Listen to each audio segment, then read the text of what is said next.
started to hole there just a shade off center. And that's the reason I want it to drill away on one side to release the pressure in there. Let's get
and going at it kind of slow. When you go to the end of that brass shaft, you can feel it when it goes all the way through. And also, it actually the point of the drill bit actually broke through the outside of this lineup protrusion there. And with a step up on the drill bit size there, keeping it smaller than the distance from the center of that hole over to the edge of the brass shaft.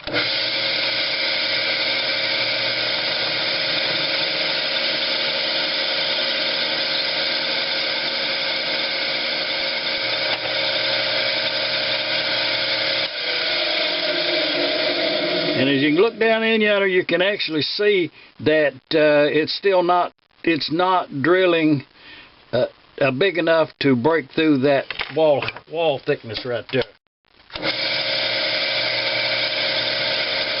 Okay, we're up to a 9:30 seconds. Let's try that.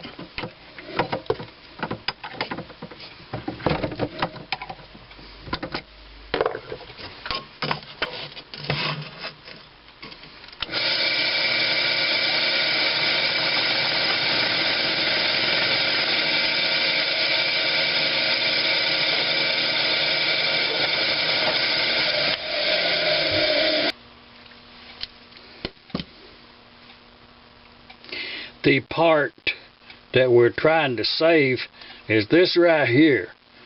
That's that flapper thing in there for the governor system. This is not a choke here. This is part of the governor system. And this is a complete replacement.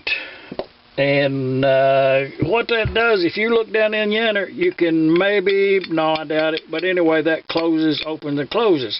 And the little protrusion right there matches up with that little gap in that little thing right there, here and there and there. Okay, what the project today is the part that was on here was broken. And this is good. This is really, really, really good. Closes up the hole in there really good. And that's most a great percentage of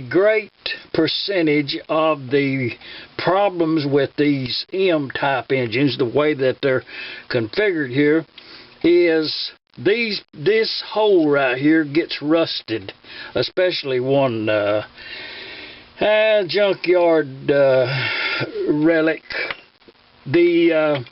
If it gets some deep rust pits where that flapper, the circle where that closes up, then when this comes around, you can't close off the air, and that's what that does in order to regulate the speed.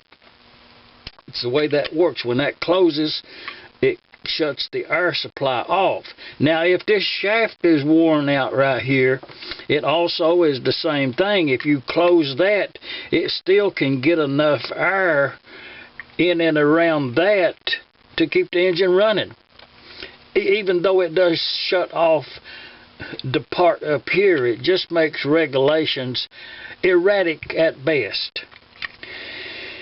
So I do want to save that, and I could take it out and press that, put that in the press over there and press that shaft in here, but being that works really good and I can confirm where it actually does close up the optimum part, then I drill this out, and then once I drilled that out, then the hole was this big right here. This is how thick that the remaining shaft was in there, and you can see that those knurls on that shaft are quite deep, really deep. But I did get down in there and dig all of that out. And once that was out, then I ran this drill bit in there to clean that up really good. Now, if you put a micrometer on this drill bit, it mics out at 310 thousandths exactly. Okay, that's the size hole that's in this, possibly a half a thousand bigger. And the shaft that we want to put that on is this one right here. I'm going to have to turn that around because I need it over here so that I can actually confirm that lines up here once we get ready to start putting on there. Okay, if you mark that shaft, it's 319 thousandths. Okay, so that's 9 thousandths bigger than that hole is right there. And this shaft here has a close knurl on it. This pin does look like it has been replaced in the past. And yesterday afternoon, before I went in, I actually spent the better part of, I'm going to think, kind of just thinking back, probably an hour and a half at least, with nothing more than this scraping blade. And I did resharpen it many times as I went along. But this was an old original head that someone had spray painted. And I did not want to use any means of removal because I want this to be the same patina as the engine is. So I did just use a scraper and removed all of that paint. And it was grease and grime muck on this head, and they just painted over it. So it actually, that part made it a little easier to save it. Good thread in the bottom. I ran a tap in there, cleaned that up good. And I will cut the seat here and put valve guides in it. But first, and once I put this on here, I'll be quite careful and not get it broke as in the valve guiding process. And the thread hole and the spark plug is really good on this one. So this is the one we want to use on this engine. So I'm going to attempt, and I know first thing you're going to say is Loctite. And I just can't see much use for it.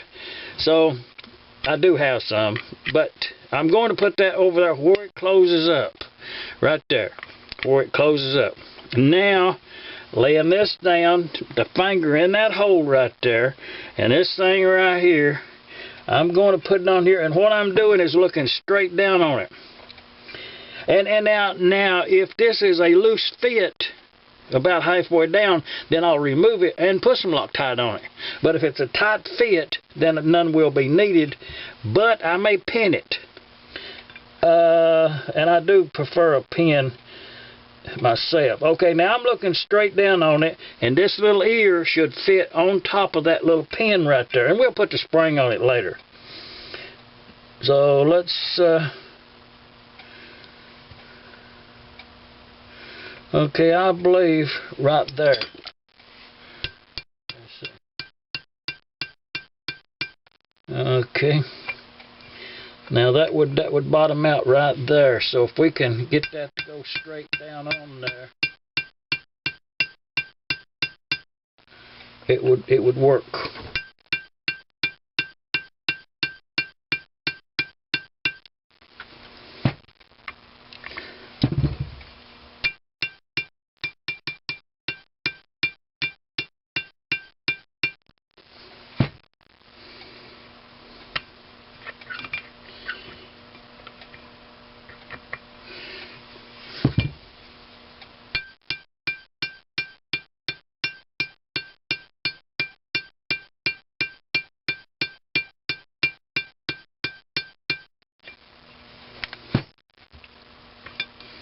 Okay, it is going on there, and you see I'm kind of going at it kind of lightly, and I'm looking down in there and keeping an eye on it the best I can.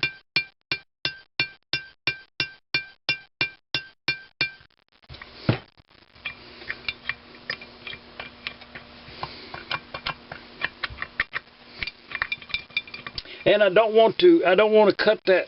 There's a little screw in there that holds that flapper on there, and I don't want to cut that in two either.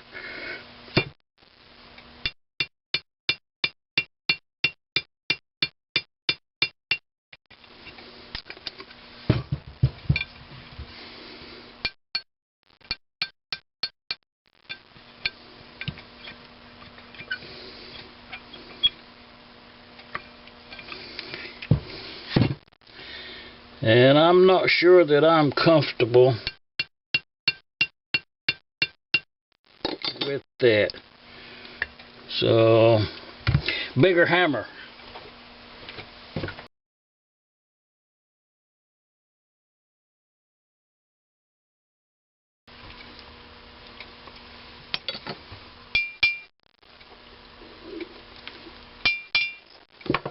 I would surely be a miss if I did not mention this this flapper part of the governor system